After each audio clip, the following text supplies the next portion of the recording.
अस्सलाम वालेकुम। सो ये हमारे पास है पार्ट 2 ऑफ कंजक्टिवा। ठीक है, अब इसमें हम पढ़ेंगे कंजक्टिवाइटिस के बारे में और इसमें हम क्लासिफिकेशन ऑफ कंजक्टिवाइटिस करेंगे। ठीक है, तो सबसे पहले हमें पता होना चाहिए कि कंजक्टिवाइटिस क्या होता है। कंजक्टिवाइटिस जैसे कि आइटिस है एंड पे, तो आइटिस का क्या मतलब होता है? इन्फ्लेमेशन। ठीक है, तो inflammation of conjunctiva is called conjunctivitis. अब इसकी क्लासिफिकेशन हुई है। ठीक है, इसकी क्लासिफिकेशन होती है अकॉर्डिंग टू 3 बेसिस। ठीक है, एक तो इसकी एटियोलॉजी के बेस पे हुई है। एटियोलॉजी का क्या मतलब होता है? इसकी कोई कॉज। ठीक है, दूसरी इसकी क्लासिफिकेशन हुई है अकॉर्डिंग टू डिस्चार्ज, कि कंजक्टिवाइटिस में किस टाइप का डिस्चार्ज निकल रहा है, और द थर्ड वन जो है वो उसका रिएक्शन किस तरह का है। ठीक है, तो अब हम स्टार्ट करते हैं। एटियोलॉजी के बेस में इसको दो में डिवाइड किया हुआ, एक होता है इन्फेक्टिव और दूसरा होता है नॉन इन्फेक्टिव। इन्फेक्टिव को हम माइक्रोबियल भी कहते हैं और नॉन इन्फेक्टिव को हम नॉन माइक्रोबियल भी कहते हैं। ठीक है, तो हमारे पास जो इन्फेक्टिव होता है या माइक्रोबियल होता है ना, अब हमें पता है माइक्रोब्स कौन कौन से होते हैं। हमें पता है माइक्रोब्स में बैक्टीरिया होता है, वायरस होता है, क्लेमीडिया होता है और फंगस होता है। ठीक है, तो बैक्टीरिया, वायरस, फंगाई कॉमन है। क्लेमीडिया भी बैक्टीरिया में आता है, बट हम यहाँ पे इसको डिफरेंट मतलब अलग से इसलिए पढ़ते हैं क्योंकि इसकी इंपॉर्टेंस है आगे। ठीक है, आगे हम पढ़ेंगे कि क्लेमीडिया का डिफरेंट टाइप का वो करता है रिएक्शन। ठीक है, डिफरेंट टाइप ऑफ इन्फेक्शन करता है। अब हम आते हैं नेक्स्ट पे, जो हमारे पास है नॉन माइक्रोबियल। नॉन माइक्रोबियल में हमारे पास नॉन इन्फेक्टिव। अब अगर माइक्रोब्स इन्वॉल्व नहीं है, जो मोस्ट कॉमन है, कोई एलर्जी हो सकती है, किसी एलर्जी की वजह से जो है वो हो सकता है कंजक्टिवाइटिस, कोई ऑटो इम्यून रिएक्शन हो गया। ठीक है, या फिर कोई केमिकल चला गया आंख में किसी केमिकल की वजह से, या कोई टॉक्सिक आ गया। ठीक है, टॉक्सिक सब्सटेंस की वजह से। ठीक है, तो ये हमारे पास हो गया कंजक्टिवाइटिस। उसके बाद डिस्चार्ज। अब डिस्चार्ज जो है, अब हम इसकी बात करते हैं। जो फर्स्ट टाइप है वो होता है वाटरी डिस्चार्ज।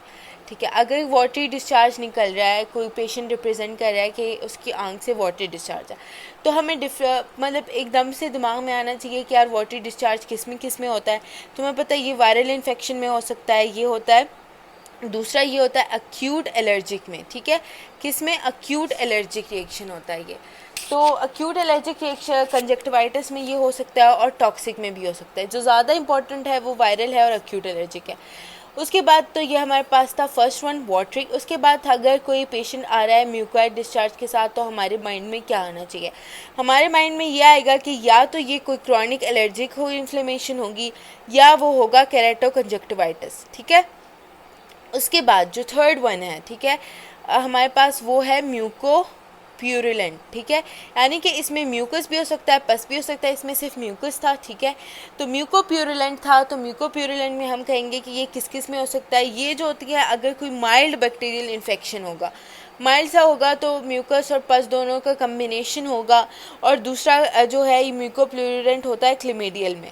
और जो फोर्थ है वो हमारे पास होता है प्यूरुलेंट। जो प्यूरुलेंट होता है वो किस में होता है? गोनोकोकल में होता है। ठीक है, और अगर कोई सीवियर अक्यूट बैक्टीरियल है तो उसमें होता है। ठीक है, तो हमने कहा कि 4 टाइप के डिस्चार्ज है, watery, mucoid, म्यूकोप्यूरुलेंट, purulent.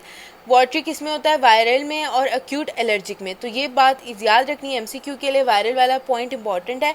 Then we have mucoid, जो कि क्रॉनिक एलर्जी में हो सकता है, केरेटो कंजक्टिवाइटिस में हो सकता है। ठीक है, केरेटो कंजक्टिवाइटिस। ठीक है, उसके बाद हमने कहा कि माइल्ड अगर बैक्टीरियल है तो उसमें म्यूकोप्यूरुलेंट होगा या फिर क्लेमेडियल में, और प्यूरुलेंट होगा गोनोकोकल में, और अगर स्वेयर अक्यूट बैक्टीरियल है। ठीक है, उसके बाद हमने तो इसके डिस्चार्ज के बेस पे कर लिया। अब हम इसके रिएक्शन के बेस पे करेंगे। इसके रिएक्शन होते हैं 2 टाइप के, एक होती है पेपिलरी और एक होती है फॉलिकुलर। ठीक है, जो हमारे पास पेपिलाए होते हैं ना, पेपिलाए एक्चुअली क्या होता है कि ये एक रेज स्ट्रक्चर्स होते हैं। ठीक है, रेज एरिया ऑफ इन्फ्लेमेशन है। अब ये आए हैं, ठीक है, तो एरिया में ये इस तरह की उभरी हुई होंगी। ठीक है, बाहर रेज टाइप होंगी, तो ये इस तरह की उभरी हुई होंगी। जो इनका बेस होगा वो पेल होगा, बट इनका जो सेंटर होगा ना, वहाँ पे सेंट्रल ब्लड वेसल्स इन्वॉल्व है, तो वो हमें रेड रेड सा नज़र आएगा। ठीक है, और जो फॉलिकल्स होते हैं ना वो थोड़े से मतलब छोटे छोटे से होते हैं, और यहाँ पे जो इनका बेस होता है ना वो क्या होता है, वो पेल होता है, और जो इनका सरफेस होता है ना वो रेड होता है, ठीक है। तो ये ज़्यादा से हमें रेड रेड से नज़र आते हैं। सो ये पेपिलाए था, और ये हमने फॉलिकल पढ़ा। जो फॉलिकुलर जो हम पेपिलरी रिएक्शन की बात करते हैं ना, तो पेपिलाए होता है एलर्जिक रिएक्शन में, ठीक है। एलर्जिक में वर्नल कंजक्टिवाइटिस, एटोपिक, ये हम आगे पढ़ लेंगे। ऑटोइम्यून में भी होता है, ऑटोइम्यून में सिकाट्रेशियल फेम्फिगॉइड और स्टीविस जॉन सिंड्रोम।